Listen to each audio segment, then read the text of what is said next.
Yo, welcome back guys again for another video. In today's video, we're going to be talking about something new. We're going to be talking about um the game called Era of Althea. So what we're going to be talking about today are stuff called races. We're going to be talking about stuff related to races, basically. So yeah, let's go on with this video. So yeah, basically in this game there are stuff called races. And let me just get to that place over there. So right here, race we spin, which I'll not spin my race. But these races will give you buffs, certain buffs, and will allow you to have certain different stats. And I'll be showing you those certain different stats by pulling up the Trello right here. I'm gonna try and pull up the Trello right now.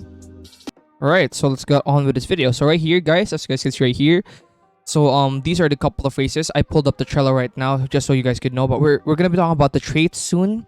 There are a couple of different traits. And there are a couple of different snaps as well, but right now we're going to be talking about races first. So the most basic one is the human. So the human race gives you passive of none, physical strength 5, magic amount 5, snap control 5, and cleverness 5. Now we're going to be talking about these stats as well because I know that these stats will probably be very, very useful for you.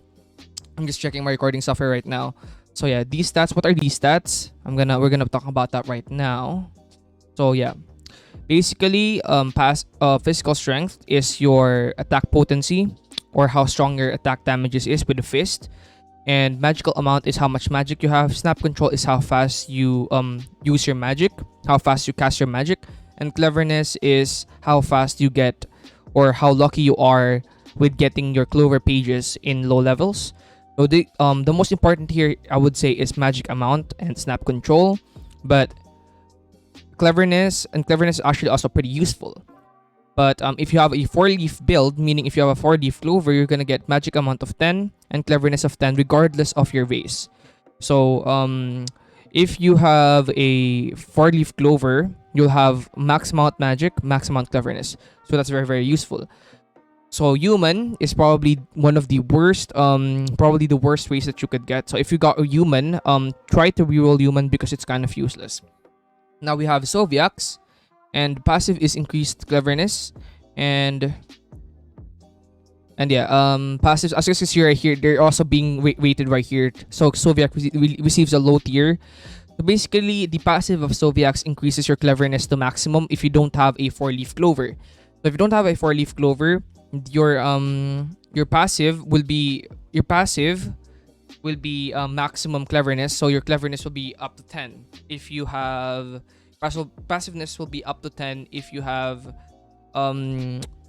Soviak as a race, and then everything stays the same. Everything here stays the same. All right, so 4-leaf builds, if you have a 4-leaf build, it's practically still the same, except we only have a higher magic amount, so it's almost the same as humans.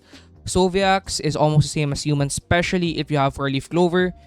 And Liger is another race, and passive is increased speed, so you're gonna have a little bit more speed. Now speed is actually very, very important because in PvP, there are a lot of enemies who like to run away. So if you have fast speed and you can chase them, you're gonna be able to fight them better, especially if you have a sword and you could chase them. So it's very, very useful.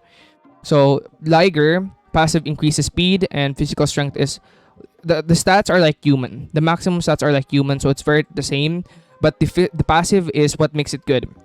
So the passive, as you guys can see right here, is just absolutely godly. So the passive right here is very good. And 4-leaf build similar to human as well. Now let's talk about the two best ones, which is noble. And passive is increased magic amount. So basically what this does is it just increases your magic amount.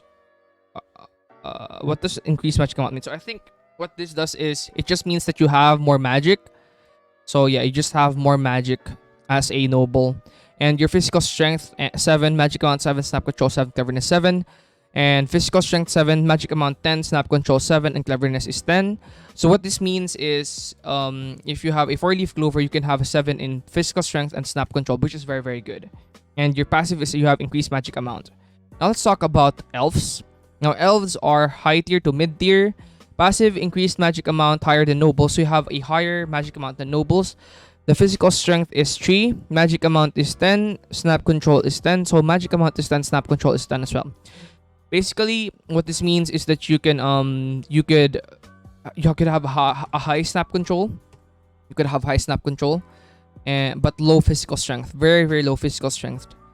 So as you guys can see right here, if you have a 4-leaf clover, you could have 10 in all. So this is very good. As it says here, elf receives high tier to mid tier as it's mainly for a pure magic build. So you can't use it with a hybrid. So that means you can't use it, like say for example, you want to use a sword. You can't use it with a sword because it's just not good enough. It just doesn't have good enough of physical strength stats to become a sword user, which makes it not good enough for swords. So now we're going to be talking about which of these races are the best and which is the worst. So the worst is obviously human. Soviaks and human almost the same. And the worst is human, followed by Soviaks, then Liger, and then also I missed Jakon. So basically what Jakon does is it just increases your health. And the stats are the same except you have a lower snap control. Yeah, but according to this one is it's very compatible with time snap. So it's very good if you have time snap, but time snap is very rare anyway, so it doesn't matter. So yeah, Jakon has increased health. So Jakon's passive is increased health and physical strength of 10. And yeah, those are the stats of this one. And the passive is increased health. So it's very, very good if you want health. It's very good. But the best one right here, I would say, is Noble. It's followed by Elf. Now, the reason why Noble is very good is because the build that you can make with this, you can have a max stat of 777 or 710, 710 if you have a 4-leaf clover. So that's very, very useful. Elf is also very useful if you want to have a magic build as a beginner or even in PvP. This will be very useful because you can mainly just spam magic moves. So that's going to be very useful. Noble and Elf. Noble's the best. Elf probably second. Now Liger is also pretty good because it has a speed buff. You could be very fast. Now Jakon is also very good because you have increased health. So if you have like time snap, that will be very useful. So yeah, that's gonna be it. Now we're gonna be talking about stats because I want to clear something up. So we're gonna talk about stats right now. Right, so we're now back in the game. So now that we're back in the game, we're gonna be talking about the stats that I just showed you guys in the when I pulled up the chart. I'm just gonna show you guys the stats right now. So as you guys can see, I have a Noble with 1, 2, 3, 4, 5, 6, 7 physical strength, 10 magic amount, 1, 2, 3, 4, 5, 6 snap control, and 10 cleverness. And if you do this, you have a 4-leaf clover. So that's why I have 10, 10. So basically what these stats mean is that you have to reroll your stats because you cannot improve your stats. Okay? If you have a race, just because you have a noble race, it doesn't mean that you're gonna have 7 in physical strength or 7 in magic amount. Basically, having a race means those are the max stats that you can get.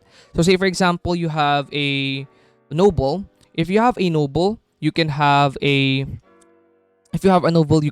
very, very high physical strength build with stat respins. If you don't have a noble and you say for example only have a human, the max stats you can get is 5 only on all of these. So your stats are still randomized, which is why stat respinning exists. So let's say for example you don't have good stats, you're just gonna respin it. You can't improve these no matter what you do. You have to respin your stats, and the maximum stats that you can get from these are related to your races. So yeah, you have to still be lucky with stat respins in order to use your race at its full potential, which is why you have to be lucky with stat respins. Yeah, so I think that's gonna be guys for this video. We're gonna be talking about in the next video the best trait, I think. And yeah, then we're probably gonna be doing some showcases or some PvP fights maybe. Yeah, that's gonna be guys for this video. Thank you guys for watching. This is the video on the race guide. If you guys need a guide with races or what races to go for. And yeah, thank you guys for watching. Peace out and see you guys in the next one. Don't forget to like and subscribe, everybody.